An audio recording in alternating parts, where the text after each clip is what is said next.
Ratan Tata sir की वो 5 ऐसी बातें जो हमें नहीं पता है, लेकिन अगर आप इस वीडियो को पूरा देखते हो, सुनते हो और समझते हो तो सच में आप इस वीडियो से जरूर कुछ सीख कर ही जाओगे। बस खुद पर विश्वास होना चाहिए कि हाँ, मैं इस वीडियो को पूरा देख सकता हूँ, क्योंकि आप में से बहुत से ऐसे लोग होते हैं जो इस वीडियो को बीच रास्ते में छोड़कर ही चले जाते हैं। लेकिन अगर आप इस वीडियो को पूरा देखते हो, सुनते हो और समझते हो तो वाकई में आप इस वीडियो से जरूर कुछ सीख कर ही जाओगे। जैसा कि आपको पता होना ही चाहिए कि रतन टाटा सर को भारत का रत्न कहा जाता है, और क्यों कहा जाता है वो मैं आपको आगे वीडियो में बताऊंगा। मैं 5 कहानियों के माध्यम से वो 5 ऐसी बातें बताने वाला हूं जो हमें नहीं पता है। तो सबसे पहली कहानी आती है रतन टाटा सर के बचपन की। यानी कि जब वो बचपन के थे तो उन्होंने अपना पूरा बचपन गरीबी और दुख में ही बिताया। उन्होंने अपने जीवन में बहुत से दुख देखे, बहुत सी परिस्थितियों का सामना किया, लेकिन उन्होंने कभी हार नहीं मानी। बचपन में ही उनके माँ बाप के बीच में लड़ाई झगड़े होने के कारण विवाद हो गया और उनके माँ बाप अलग अलग हो गए, लेकिन रतन टाटा सर ने अपना पूरा बचपन अपनी दादी के साथ ही बिताया। उनकी दादी ने उन्हें पढ़ा लिखा कर बड़ा व्यक्ति बनाया और अपनी जिंदगी में हमेशा सत्य के रास्ते पर चलने का सिद्धांत दिया। और हमें इस पहली कहानी से पहली सीख यही मिलती है कि हमेशा हमें सत्य के रास्ते पर ही चलना चाहिए। और इस कहानी की तरह आप भी अपनी जिंदगी में कुछ ऐसे ही हो। आप भी अपनी जिंदगी में बहुत से दुख देखेंगे, बहुत सी परिस्थितियों का सामना करेंगे या फिर अभी कर रहे होंगे, लेकिन आपको हार नहीं माननी है। जो भी आप कर रहे हो, जिस भी रास्ते पर आप चल रहे हो, आपको वही करना है। और अब दूसरी कहानी आती है जब रतन टाटा सर ने शादी नहीं की। और क्यों नहीं की? क्योंकि रतन टाटा अपने वचन के पक्के थे। जैसे एक बार की बात है जब रतन टाटा किसी कारणवश बाहर गए, यानी कि किसी दूसरे देश गए, और वहां कुछ दिन रहने के बाद उन्हें वहां पर एक लड़की पसंद आ गई। उन्होंने सोचा कि मैं शादी करूंगा तो इनसे ही, और उन्होंने उस लड़की को शादी के लिए पूछा भी तो उस लड़की ने हाँ कह दी। लेकिन उस लड़की के माँ बाप नहीं चाहते थे कि ये शादी हो। जब रतन टाटा सर की दादी का फोन आया कि मेरी तबीयत बहुत खराब है, मैं अपना अंतिम समय तुम्हारे साथ बिताना चाहती हूँ, तो तुम जहां पर भी हो जल्दी ही घर आ जाओ। तो ऐसी स्थिति में रतन टाटा सर ने उस लड़की से कहा कि चलो इंडिया चलो, मेरी दादी की तबीयत बहुत खराब है, मुझे जाना होगा, और अगर तुम साथ में चल सकती हो तो चलो, क्योंकि इस कारण मैं तुम्हें अपनी दादी से भी मिलवा लूंगा और हम इंडिया में ही शादी कर लेंगे। लेकिन उस लड़की के माँ बाप ने इंडिया जाने से मना कर दिया, क्योंकि उस समय भारत और चीन का वॉर चल रहा था, यानी कि आतंकी हमला हो रहा था। और इस कारण रतन टाटा सर अकेले ही इंडिया जा पहुंचे। और पहुंचने के कुछ दिन बाद जब उन्होंने यह खबर सुनी कि उस लड़की की शादी उसके माँ बाप ने किसी और से करा दी, तो रतन टाटा सर एकदम से गंभीर अवस्था में हो गए। उन्हें कुछ समझ में नहीं आ रहा था कि अब मैं क्या करूं। लेकिन उन्होंने कभी हार नहीं मानी और अपने वचन का पालन किया, अपने वचन को निभाया और अपनी जिंदगी में कभी किसी से शादी नहीं की। और इस कहानी से हमें यही सीख मिलती है कि अगर आप किसी को पसंद करते हो या फिर वो आपको पसंद करता है, लेकिन किसी कारणवश आप उसके नहीं हो सकते हो और वो आपका नहीं हो सकता है, तो अपनी इस जुनून को, अपने अंदर के शैतान को अपने उस काम में लगाओ जिसके बारे में तुम रोज सोचते हो। अपनी जिंदगी के लिए कुर्बान कर दो, या फिर अपने माँ बाप के लिए कुर्बान कर दो, इस दुनिया के लिए कुर्बान कर दो। अब यहाँ पर कुर्बान कर देने का मतलब यही होता है कि तुम कुछ ऐसा बड़ा करो कि दुनिया आपको याद रखे, इतिहास के पन्नों में आपका नाम रहे। और अब आती है तीसरी कहानी जो आपको जरूर सुननी चाहिए, क्योंकि जो हम सोचते हैं, जिसके बारे में हम कल्पना करते हैं, उसका विकास भी कर सकते हैं। क्योंकि थिंक एंड ग्रो रिच में भी ये बताया गया है कि जैसे हम अपने भाग्य के मालिक हैं, अपनी आत्मा के कप्तान हैं, जो हम सोचते हैं उसका निर्माण भी कर सकते हैं। और रतन टाटा सर की तीसरी कहानी यही आती है कि जो हम सोचते हैं, जिसके साथ हम रहते हैं, जिसकी कल्पना हम करते हैं, हम वैसे ही बनते चले जाते हैं। रतन टाटा टाटा कंपनी में काम करते थे। उनकी सोच सबसे अलग थी। उनके अंदर एक खासियत थी कि अगर लोग उनका अपमान करते थे, उनकी बेइज्जती हो जाती थी, तो वो और विकसित होते चले जाते थे। यानी कि हमें यहाँ से यही सीख मिलनी चाहिए कि हमें भी अपनी ज़िंदगी में तारीफ भी सुननी चाहिए और बेइज्जती भी, क्योंकि तारीफ सुनने वाले अपनी ज़िंदगी में कभी सफल नहीं हो सकते हैं, लेकिन जिनकी बेइज्जती भी होती है और तारीफ भी होती है, वही लोग इतिहास रचते हैं।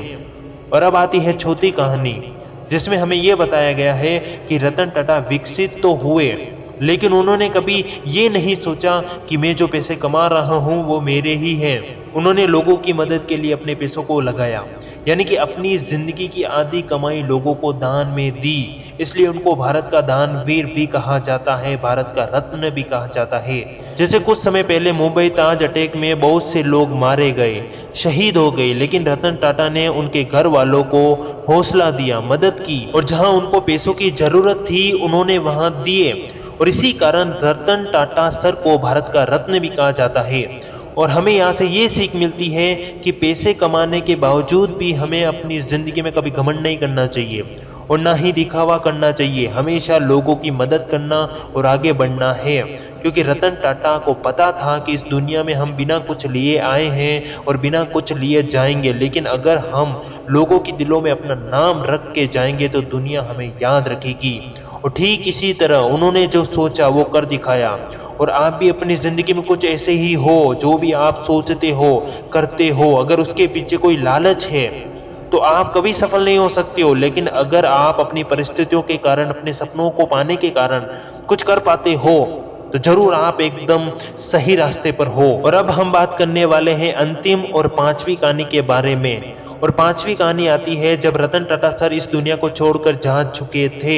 9 अक्टूबर 2024 ये वो दिन है जब रतन टाटा ने इस दुनिया को अलविदा कह दिया था।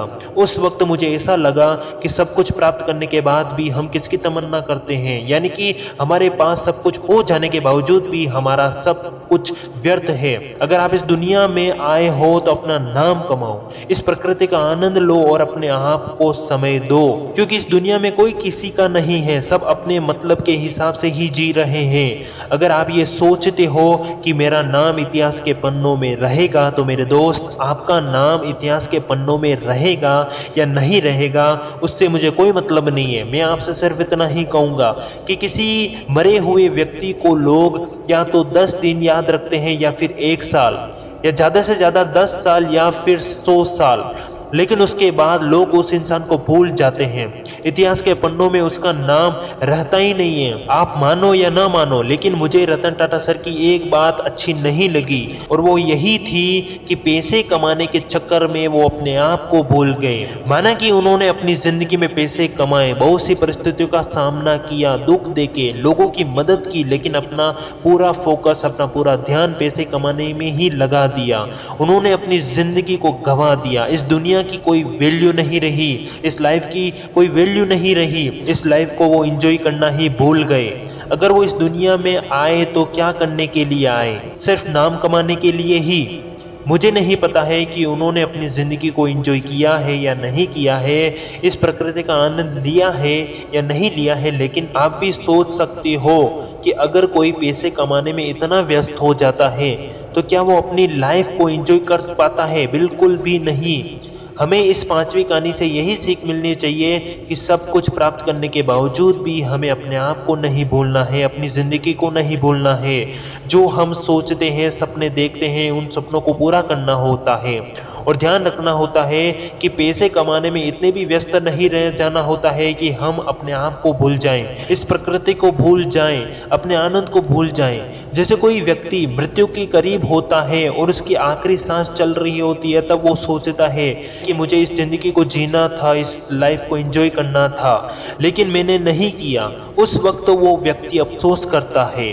अगर किसी इंसान की मृत्यु हो जाती है तो किसी लाइब्रेरी के जल जाने के समान होती है। वह इंसान अपने साथ इतने राज दफन करके चला जाता है जितना आप सोच भी नहीं सकते हो। उसके दिमाग में उस वक्त क्या चल रहा होगा, क्या सोच रहा होगा वो व्यक्ति, उसकी पुरानी यादें, उसका आने वाला भविष्य, उसका प्रेजेंट टाइम, वो सब कुछ वहीं पर खत्म कर देता है। उसने अपना जीवन कैसे बिताया वो भी। और ऐसे ही आप भी अपनी जिंदगी में कुछ ऐसे ही हो जहां आप खड़े हो, उस जगह को कभी मत भूलना, उस धरती माँ को कभी मत भूलना जहां तुम्हारा बचपन बीता था। क्योंकि जिस तरह किसी ने क्या खूब कहा है कि जो व्यक्ति अपनी जमीन से जुड़ा रहता है वही इतिहास रचता है। इसलिए जब तक जिंदा हो मुस्कुराते हुए चलो, आगे बढ़ो और वो करो जो तुम सोचते हो। अपनी पुरानी यादें और अपने भविष्य को लेकर चलो, लेकिन चलो क्योंकि अब वक्त नहीं है, समय बीत रहा है। जिंदगी में यह समय कभी वापस नहीं आने वाला है। इस समय को आपको लाना होगा। जो भी आपके साथ हो रहा है उसे होना ही है। बस खुद पर विश्वास रखो और आगे बढ़ो।